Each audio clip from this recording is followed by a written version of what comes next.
Hello, my marvellous sausages. Game director Joe Blackburn dropped something very interesting today. Yes, it's a state of the game, August 2023. Now, these states of the game, well, they talk about the state of the game, but obviously they also have lots of interesting stuff about what's upcoming as well. So I thought I'd read this through to you and see how we go. Now, I'm just going to skip the intro because I just want to get to the meaty bit of it first of all. Now, I haven't read this either, so I'm going to be reacting to this as we go. Okay, yeah, so we're all in it together. Let's have a look.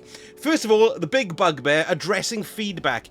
We've been tracking a number of player feedback items over the past few months. While we've covered some issues recently, including the roadmap for improvements in general stability, it's time for a detailed check-in on our progress in several areas of the game. Here we go, exciting stuff. So ritual updates. We've heard plenty of feedback from players that our core ritual playlist should feel more consistently rewarding to play. Yes, they're not rewarding at all, and those rewards should drop more frequently, regardless of the activities you like to play. We agree! So let's talk about what we've done so far and what we're doing in Season 22 to achieve this. So this is right around the corner. With Season of the Deep, we've upgraded the weekly ritual challenge rewards to exotic engrams to give everyone consistent sources of materials to focus the exact exotic armor they want to run. In Season 22, we're updating these weekly ritual challenge requirements so players can complete their 9 challenges in any ritual playlist they'd like, as opposed to having to complete 3 each across Vanguard, Crucible and Gambit playlists. Okay. We'll also be increasing the frequency of ritual engram drops after completing ritual activities, and we're making the latest ritual loot pool weapons focusable at the respective vendors at the start of the season for the first time, rather than needing to wait until the following season to chase those god rolls. So that's a good thing. So loot pool weapons focusable at the respective vendors at the start of the season for the first time. That's good, that's good. We're loading up our ritual vendors with fresh weapons in Season 22, including the Unending Tempest Stasis Submachine Gun in the Crucible, the Lunar Regolith 3 Solar Sniper Rifle in Strikes, and the I don't know how to pronounce that, Quazafan 5 Void Machine Gun in Gambit. That's good. Oh, the Cataphract GL3 Strand Grenade Launcher in Trials of Osiris, and more. We're also bringing some fan favourites back in our ritual playlists, including the Ignis Hammer, Solar Hand Cannon in Trials, and revamping Warden's Law into a brand new archetype as a Nightfall reward. Now, we kind of know all this so far, don't we? So let's keep on going down. This is how we're making our core rituals more rewarding overall. But what are we doing for each specific area? Right, here we go. Let's start with PvP. Guardians versus Guardians.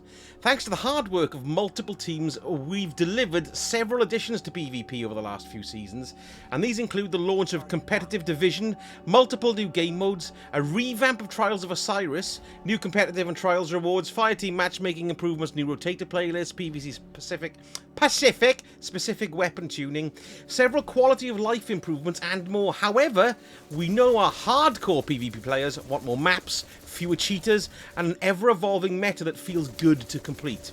Now, the most frequent feedback we see is that there's just not enough new PvP content. Yeah, that's been a big theme, specifically new maps.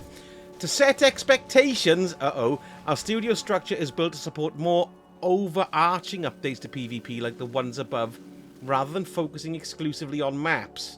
When we do focus our resources on building new Crucible maps, it comes with the trade-off of multiple teams' bandwidth on work that contributes to a variety of experiences that players also hold dear, such as new story or exotic mission content, core activities that make up the foundation of each season, or new destinations. Similarly, bringing back reprised maps also involves extensive porting to the latest version of Destiny 2, which requires additional resourcing to ensure the maps work correctly for multiple game modes and playstyles for years to come. Oh dear, now, is this bad news?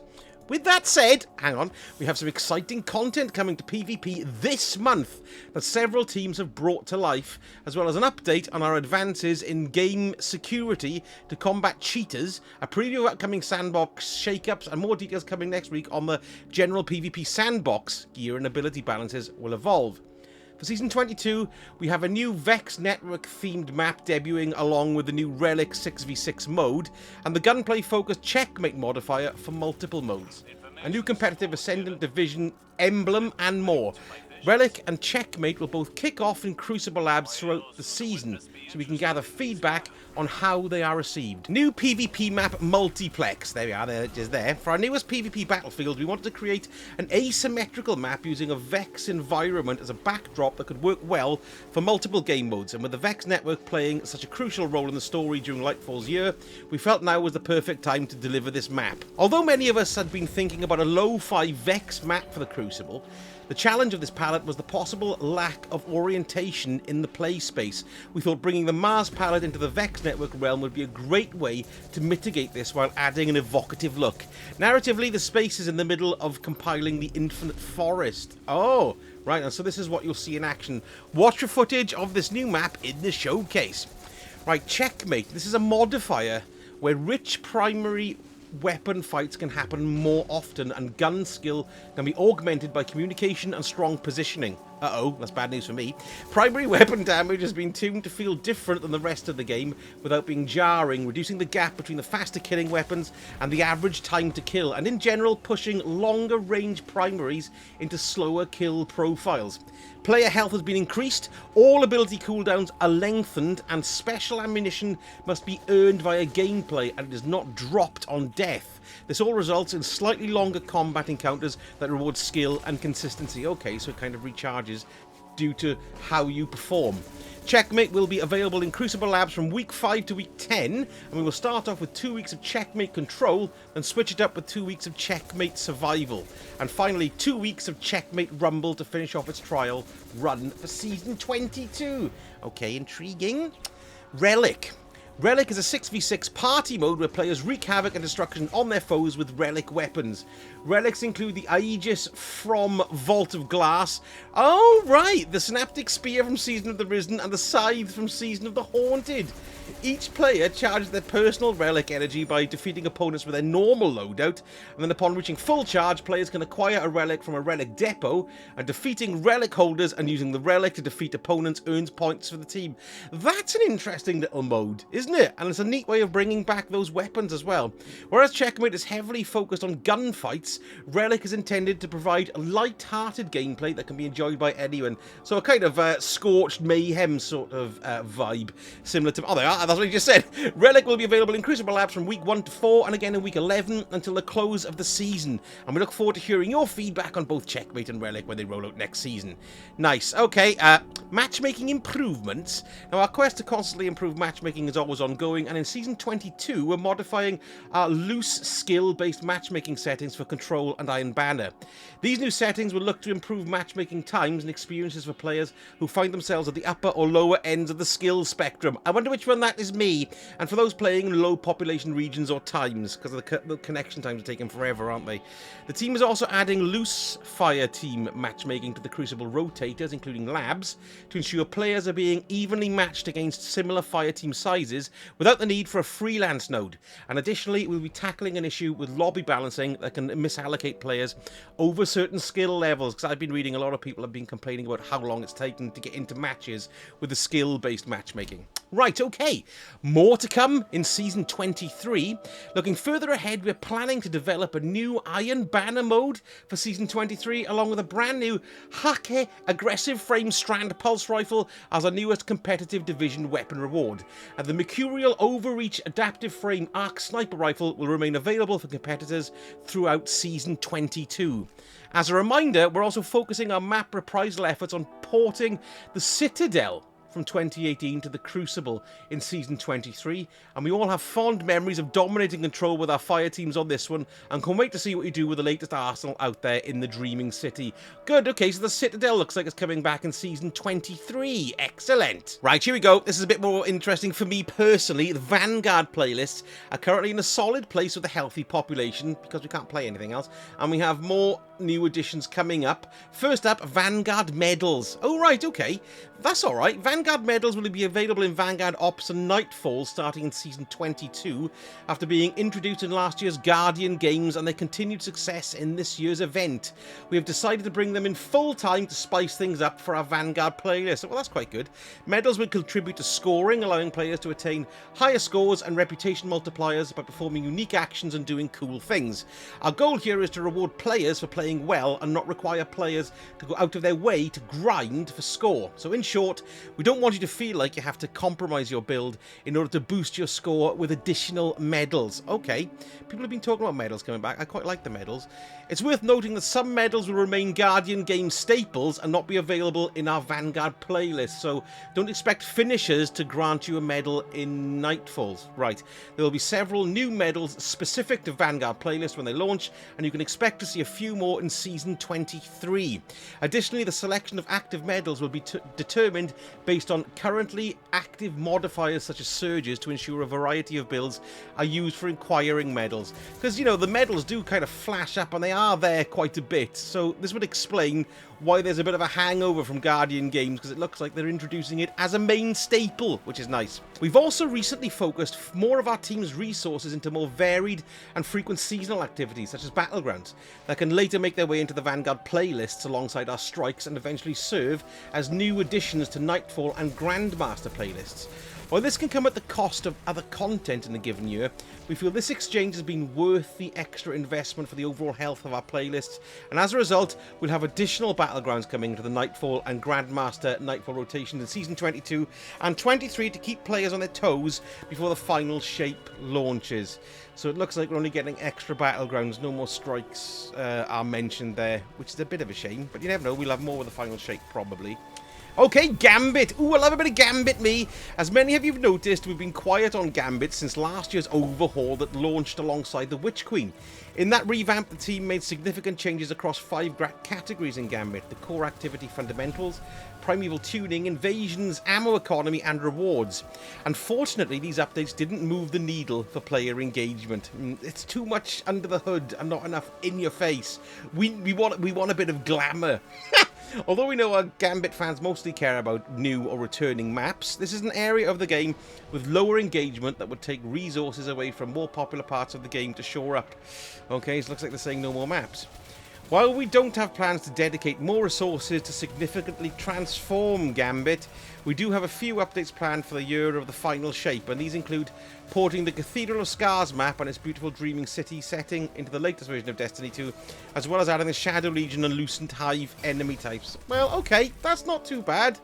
You know, an extra map and a couple of extra enemies will spice it up a little bit. We're making Gambit entirely optional to maximise your rewards unless you're looking for a piece of gear that's specific to the mode. Gambit will continue to serve as a source of exotic engrams via weekly challenges, though. As we mentioned above, you'll be able to complete all your weekly challenges in any ritual you'd like starting in Season 22. Right, okay, so if you want to stick to Vanguard or Crucible challenges without touching Gambit, now you can. Right, okay. We're also reducing the number of Gambit-specific seasonal challenges starting in Season 22, so players won't need to bank votes to be able to earn the big purse of Bright Dust for completing nearly every challenge in the season. And finally, we're adding Fireteam Matchmaking to Gambit next season, which will replace the freelance node and should result in faster, better matchmaking combining both Gambit playlists. We'll keep an eye on reception and player engagement after these additions take place, and we hope you'll visit Old Drifter next season to get your hands on his new Void machine gun. So it's still going to be there. We're going to be having new maps, but of course that's not until... Let's have a look here. That was... final shape, wasn't it, for the new map, they said there. Which is interesting, yes. But, I don't know, are they phasing it out? I don't know. It's difficult to tell. It's difficult to tell. Armor set rewards. A long time ago, we shared a plan to address concerns on reward balance. Players have pointed out that we didn't release a new armor set for the ritual playlists, that's Vanguard, Crucible and Gambit, with Lightfalls previously called out in our yearly release schedule. Delivering ritual armor sets at the rates we have in the past has become increasingly challenging, especially considering these sets have historically had very low adoption by players as both base armor and cosmetic ornaments. At this time, we are amending our delivery plans for how often we refresh these sets and will no longer be creating a new set for every expansion. However, we are prioritizing the delivery of new ritual armor set alongside the final shape to infuse some new looks you'll be able to show off from your time in the Vanguard, Crucible and Gambit playlists. We also have a new armor set for Trials of Osiris releasing in just a few short weeks, and here's a preview of the Titan armor from that set coming in Season 22. Okay then. So, it's all been pretty much no so far, hasn't it? Okay, game security. No, we're having a couple of new maps, but that's basically what that all just amounts to at the moment. Now, there is an entire section here on game security, but it doesn't really give us any more information over what we already know, from the recent ban wave and what's next for the security, really. But they're just going to keep on cranking it up and increasing their ban hammer capabilities. So there's nothing really outstanding there that I'd really want to read to you, because it's quite a long missive, this. New PvP map multiplex. There we are, there it is there. For our newest PvP battlefield, we wanted to create an asymmetrical map using a Vex environment as a backdrop that could work well for multiple game modes. And with the Vex network playing such a crucial role in the story during Lightfall's year, we felt now was the perfect time to deliver this map during this year to subvert player expectations and make each season feel unique. We know our players are looking for more variety and repeatable seasonal activities, and more than anything, we want to constantly surprise everyone with what comes next in each season. And although we talk a bit more about this below, and you'll see it in action in our showcase, we're giving ourselves more freedom to stretch narratively and in gameplay systems throughout seasons 22 and 23.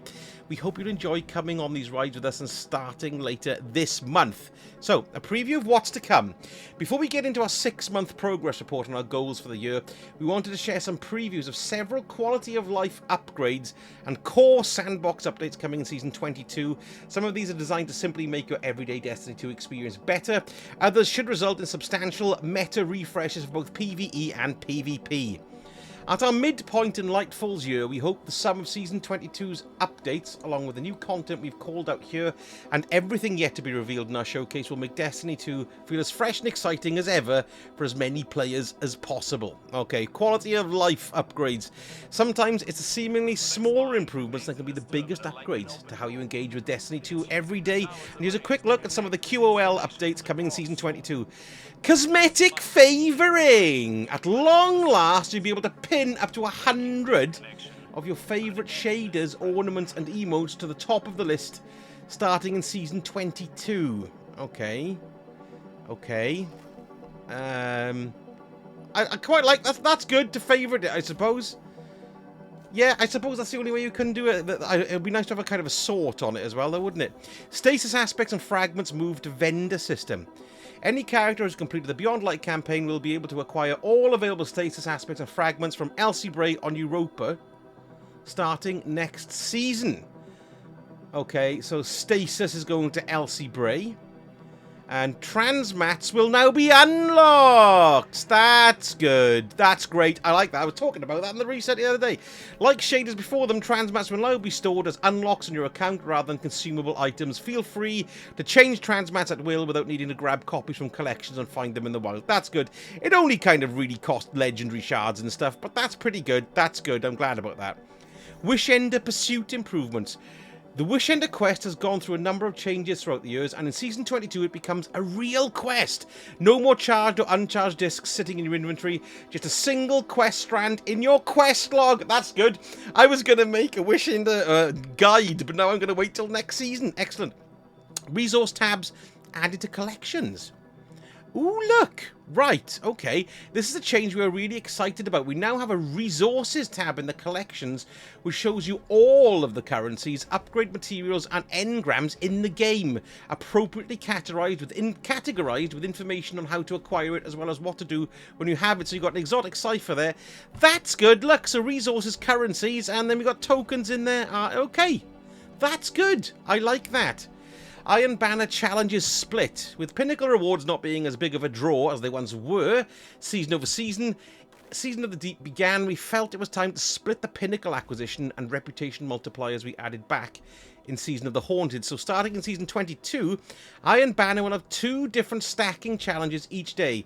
One for players who just want the reputation multiplier, which does not require using specific seasonal subclasses, right? And one for players who are going after their Pinnacle rewards, which does require seasonal subclasses. Okay, that's quite good. I quite like that. Ritual rank ups immediately. Dating all the way back to Season 3, the ritual reputations, previously known as Valor, Glory, and Infamy, waited until you hit orbit to process any rank ups, because the almost full screen banner would overwrite the scoreboard if it showed up earlier. And when we revamped the streamlined reputations of the past years, we moved the rank up banner to the bottom of the screen and made them less conspicuous. But we left the processing of the ranks until you hit orbit. Now we've finally taken the step and made the rank up process immediately at the end of an activity. Okay, that's quite nice. No more waiting for your awards, now they'll show up right away in your loot stream. That's good. Sandbox update. Right, new strand aspects coming. At the start of Season 22, we're adding 3 new strand aspects to enhance the strand kit of each class by adding a unique dynamic gameplay element. These aspects will be Whirling Maelstrom for the Hunter, Banner of War for Titans, and Weave Walk for Warlocks. Stay tuned for more info as we get closer to the launch of the season. Well, there we are. We do know we've got 3 new aspects coming. That's nice. Exotic Armor Reworks Part 2. Similar to our first wave of exotic revamps in Season of the Deep, the team is reworking another batch of underused exotic armor pieces in Season 22 to shake things up and give players a new reason to dive into their vaults. Watch out for a new Developer Insight article going live next week, okay, to cover all the changes we've got coming there. Okay. New weapon sub-families incoming. Now, we know this, don't we? Looking further into the future, we'll be introducing some entirely new weapon sub-families with a final shape. Oh, no! Oh, no, so it's a brand new weapon type entirely, like a glaive that was introduced in the Witch Queen. Tune into the showcase on August the 22nd to get your first look at some of these in action, as well as some other unexpected addition to Destiny 2's arsenal yet to come. That's quite interesting. Okay, we've got a weapon tuning preview. If you didn't catch our mid-season weapon tuning preview, you might not know that we have a substantial shake-up coming to the weapon sandbox in Season 22 in the form of decoupling damage fall-off from range. We'll share more details in the upcoming weapon balance update article, but for now the high-level goals are to reduce the variance between the optimal engagement rates— I start go to sleep when I start reading this stuff— of our mid-ranged weapons, auto-rifle, pulse rifle, and hand cannon, and slightly reduce the average engagement range in Crucible by pulling in the maximum damage fall-off distances of many weapons. Well, fair enough then. To do this, the highest achievable damage fall-off range of almost all weapons will be reduced to some extent, with certain weapons being reduced more than others. And then, in many cases, the lower edge of their damage fall-off ranges will be coming up. So keep in mind, even when the damage fall-off start values being similar, weapons will perform differently once their damage fall-off begins. Oh my god. As they currently do in the live game, rifle-style weapons will experience fall-off more gradually, while handheld weapons will experience it more quickly. But the difference should be less extreme. We also have hand-tuned a small list of exotics and all special weapons with the intention of keeping them near where they are in the live game, as opposed to allowing them to receive outsized buffs or nerfs with these overarching changes. We'll share all the info on that in an upcoming weapons preview article as well. Thank God for that. In addition to this, we have a lot of other things to look forward to in Season 22. This is not a comprehensive list, but we want to give you a sneak peek. So hand cannons will see increased reload speeds and PvE damage buffs against minor and major enemies. Sword full power heavy attacks will be usable with any non-zero. New PvP map multiplex. There we are, there it is there. For our newest PvP battlefield, we wanted to create an asymmetrical map using a Vex environment as a backdrop that could work well for multiple game modes. And with the Vex network playing such a crucial role in the story during Lightfall's year, we felt now was the perfect time to deliver this map. The year. Now, about 6 months ago, we laid out our plan to achieve 4 main goals for Destiny 2 in our previous state of the game. Expand players' imaginations, bring challenge back to Destiny, enrich our content, and connect our Guardians. With Lightfall in its first 2 seasons under our belts and the launch of Season 22 and our showcase just around the corner, we'd like to take a moment to catch everyone up on how far we've come in these goals and where we're going from here. Think of this as our Destiny 2 scorecard. First up, here we go. Expand players' imaginations. In Lightfall and Season of the Defiance, we transform many of the ways players typically interact with the game, from core systems and build crafting overhauls to streamlining seasonal currencies. And with Season of the Deep, we replace the typical vendor upgrade model, which I think is better, and introduce the new Deep Dives activity, which I liked, and I like Pressure Trials, which represent fresh experiments for Destiny 2 that we believe are worth the investment. And while there's always room for us to revise and improve, the community's response has reinforced that we're on the right track with norm-breaking efforts like these, and we'll be rolling out something very new and different in Season 23. Okay, I like deep dives, they're good. Now, without spoiling anything ahead of the showcase, our next season will be heading into creative territories we've never explored before. We're changing some things up in a big way, including the seasonal progression paradigm with an all-new mechanic. All will be revealed on August the 22nd. Right, okay, there we are. Now, taking a step back to examine the overall narrative of the year, the team is laser-focused on ensuring the connective tissue in our storytelling between Season 20 to 23 and the final shape is more impactful than last year's seasons were leading up to Lightfall. We're taking the feedback to heart and loading this year up with important moments designed to capture players' imaginations and move the saga forward with each beat. We've already proven this out in Season of the Deep with the revelations of the Witness's origins, substantial lore drops throughout the season in Neomuna, and the implications of where our Guardians go from here after the final mission's cutscene. We know there are some who have preferred to experience these stories during Lightfall's campaign. Yes, that's been quite a big thing, or at least touted about by quite a few content creators, really. With those players in mind, we believe the totality of this year's narratives will set the stage for the final shape in ways that a single story beat could never, or never could. And to put concerns to rest right now, the final shape and its raid will provide a climactic conclusion to the Light and Darkness saga before we look ahead to what comes next in Destiny 2. Right, so that's it. Everything is going to be tidied up. Everything to do with Light and the Darkness will be tidied up as of the final shape. That is a lot of work it's got to do. Let's have a look here. Bring challenge back to Destiny 2. Although we were a bit uneven on this one at the start of the year, we feel we achieved this goal after making additional tweaks based on general feedback at Lightfall's launch. And while enemies in Neomuna still pack a punch regardless of your level, players have been able to steadily climb in power to take on the more difficult challenges they may have had a tough time with earlier in the year due to the absence of a power level cap increase in Season of the Deep. Following the success of these changes, we're confirming today that we also won't be raising the power level cap in Season 22. We've seen a ton of positive feedback on this decision from players who appreciate being able to play at their own pace rather than feeling compelled to chase pinnacles each week. I agree. Of course, we'll still have plenty of activities where power is crucial, including Master Raid and Dungeon content, Legend and Master Nightfalls, Grandmasters, Legend and Master Solar Lost Sectors, and Trials of Osiris. This will still be the case throughout Season 22, and your artifact power will still be as important as ever. For those craving even tougher challenges, we raised the bar on Grandmaster GM Nightfall difficulty this season with our first PsyOps Battlegrounds GM, which will make an additional appearance before the end of the season for those who didn't get a chance to take it on the first time. Right, okay.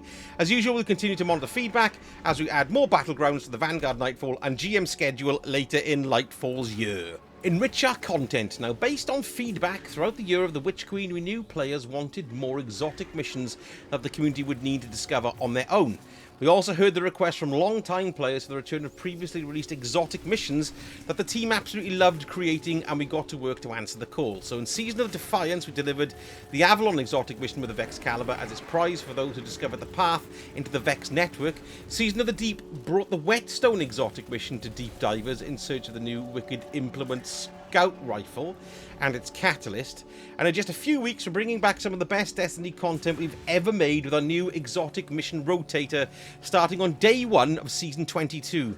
The rotation will kick off with the return of Presage. Ooh, a favourite of the channel, that one, to offer a new avenue for players to earn Dead Man's Tale, which will also be craftable for the first time. After that, Vox Obscura and Operation Seraph's Shield will join the rotation. Right, does that mean it's only going to be for a week, or is that... I don't know, let's have a look. Offering up the respective craftable exotic weapons and catalysts as well. We'll have more details on what else to expect from Exotic Mission Rotator in an upcoming This Week in Destiny vlog as we get closer to launch, right? So not much more as to how long each one will run for. It's going to be weekly or monthly or whatever. To recap, the PvP front, we're delivering the new Season 22 content we mentioned above, including brand new multiplex map, new relic game mode, checkmate game modifier, new competitive Ascendant Division emblem, and a slick new Trials of Osiris armor set. In addition to the new and returning weapons coming to the Crucible, Iron Banner, and Trials playlists, we also have new Sandbox overhauls, exotic armor upgrades, and weapon tuning changes to keep the meta fresh, alongside the new ways to play PvP when the season kicks off later this month. Finally, we called out back in February that we were initially targeting more changes to ritual content in the final season of the year. While we've made the recent decision to push this initiative to the final shape, we have plans to replace some bounties with a more rewarding and engaging system. Ooh, what's this? Called Pathfinder. This is going to be debuted on the new destination in the final shape, and we're currently nailing down a plan for how we can use this new system to replace core ritual bounties in the new year. For now, here's a working progress preview of the Pathfinder UI. Okay, so we've got a power engram there, and then we've got nodes, which obviously have different things attached to them. Look, so we don't know what the nodes are going to represent doing different things, probably. Okay, that looks pretty interesting, doesn't it? That's certainly different. The gameplay systems and quality of life features we added in Nightfall made Destiny 2 the most welcoming it's ever been for new and returning players, and we're doubling down as we head into the final shape. Season 22 will include new ways to experience key in-game moments in Destiny 2's history to help get millions of Guardians caught up for the confrontation with the Witness. Right! Oh, that's interesting. So maybe we're gonna have some missions coming back then. Replayable missions for new players. Not the whole campaigns, but cherry-picked missions which might explain certain things. In Season 23, our upcoming Fireteam Finder feature will be the silver bullet for players who've never had a full Fireteam to run endgame content before, including raids, dungeons, master-level activities, and more. And in the final shape, we're making big changes to the progression system that will help to connect even more players and remove barriers keeping friends from taking on the same content together. We'll have more info on that in the showcase. The features listed above, combined with everything we're about to show on August 22nd and everything yet to come, will create the best gameplay experience for the widest possible audience that Destiny 2 has ever seen. The final shape is incredibly special to us as the culmination of Destiny's first decade, and we're committed to making it just as special for all our players worldwide as a showdown with the Witness approaches. Thanks again for taking the time to read this, and today was just a piece of what we have in store. So if we don't run into you in the tower before, and hope to see you all in chat or in the showcase on the 22nd. Well, it's quite a lot of a tease there. I mean, there's lots of interesting info. There's nothing massively ground shaking though, is there? I suppose that is probably the biggest thing in lots of ways. I mean, we don't really know much else. That Pathfinder UI coming in the final shape. Yeah, I mean, you know, we had some Trials of Osiris stuff there. I mean, you know, there is stuff coming. We kind of knew there's not going to be that much happening in Season 22 above what we already know. So, yeah, they've kind of reevaluated things. They haven't mentioned, and I don't think they ever would mention, the microtransaction kind of... what's the, the word? Yes, controversy. There we go. And I do like the idea that medals are coming back. They didn't mention... Well, they did have unique weapons there as well, didn't they? For different... But that was strike-specific loot. And that's what I think would be a great thing to have. Which they didn't really mention anything of there either, really. So that was quite a tease. I mean, it did give quite a few smaller pieces of information, but nothing massive. Although what is quite nice, I did quite like the idea of the new weapon archetype coming as well. You know, all the stuff is due to come in August 22nd, so I think they really need to make sure they knock everyone's socks off with that, but I'm sure they will. Well, anyway, folks, there we go. There's a breakdown of everything that was in the State of the Game 2023. Let me know in the comments what you think about everything that we talked about. And I shall speak to you all again very, very soon. Sausage!